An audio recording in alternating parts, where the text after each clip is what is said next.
Hey guys, what's going on? Hey, so today I'm actually going to go ahead and replace the Bilstein 4600 rear shocks on my 2014 Toyota Tundra.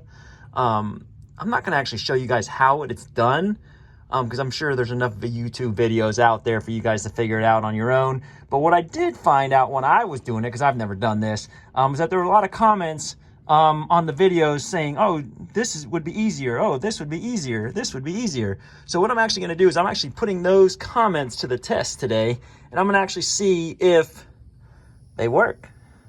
Let's find out. First comment, pretty easy one, that's probably self-explanatory, probably actually a good one. Go ahead and lube up the bolts on both the top and bottom of the rear shock ahead of time. Don't wait till you're about to do the job and then be like, ah, crap, this is going to take a little bit. First comment. Second comment read, don't take the tires off. Jack it up by the frame, which would be over here. Leave the tire on, remove the shock. So I actually didn't see this in the comments, but this is actually saw it in someone's video and they didn't actually mention it. But that top bolt, it just doesn't pop right off. You know, it says, you know, put some vice grip at that top. I've been trying, it actually hasn't. So what I actually saw was a guy, he just did it, but he actually dropped that little cover. And actually I attached my vice grips to here and then held on real tight, and I'm able to go back to spinning this top bolt off.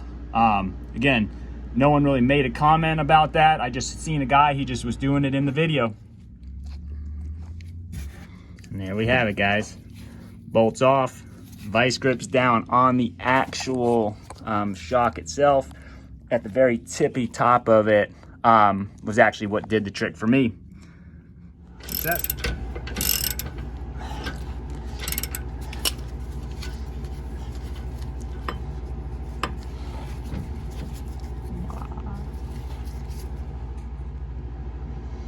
And because the tire's still on and I have it jacked up by the frame, got the bolt out actually pretty easily. Actually did need a breaker bar. That's another thing. Get a breaker bar. It'll be just a little bit longer of a ratchet rather than just the little one. I actually had to break it first. But this bolt actually should just kind of pop out because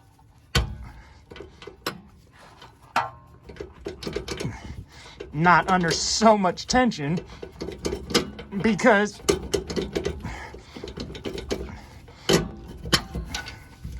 I got it jacked up by the frame. So in essence, jacking up by the frame, not taking the tire off, has worked so far. All right, guys, so everything's kind of working out to plan so far. Tire's still on, shock is out. The next one I'm actually the most curious about was this comment I actually saw quite a bit. And it actually said, leave the strap on that comes with the shock. And at first I was like, my tiny little brain cells were like, well, how do I get that bottom bushing on? And then I realized, actually just compress the shock. Go ahead, insert your bottom bushing. You know, actually what I was also read is, you know, I'm no mechanic, but go ahead, take the strap off, do not cut it, compress your shock several times, get that gas all mixed up on the inside. Go ahead, insert your bottom bushing, which is gonna be this guy right here, this big one.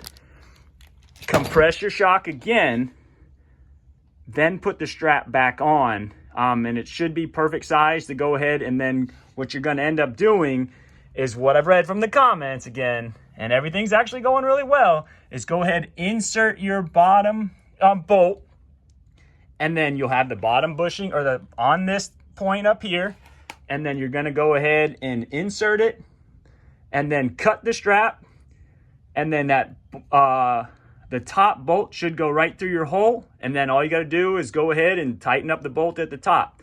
We're gonna see if this pans out. I'm a little bit curious. A lot of comments have said do this way. I just really haven't seen a video that actually has done it. So here we go.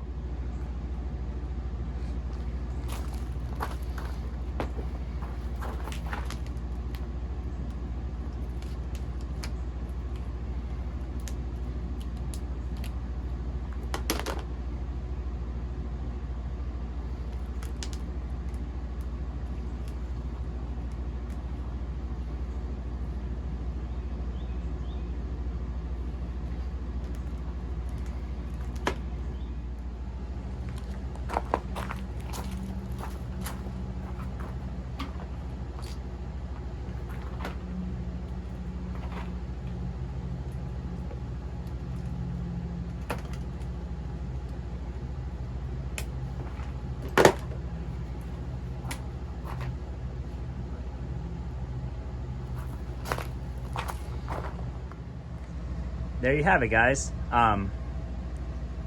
Bushing's on and the strap is on. We're back on. So we're about to go ahead and put the bottom bolt back in, and then hopefully we just cut the thing, the strap, and we aim it, and it goes right in the hole at the top. And then boom, no jack, no anything crazy needed, and then one side will be done.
Well, that was a huge success.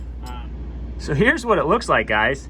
As you can see, the strap is on, the shock is in, I got the bottom nut in. All I have to do is put on the top bushing and put the nut on and then torque her down. It actually went super well, super easy. Those comments were right on the money. So this is actually what it looks like, how it's done, and now here comes the fun part. I get to cut the strap. Here we go. Just don't pop your tire, you know.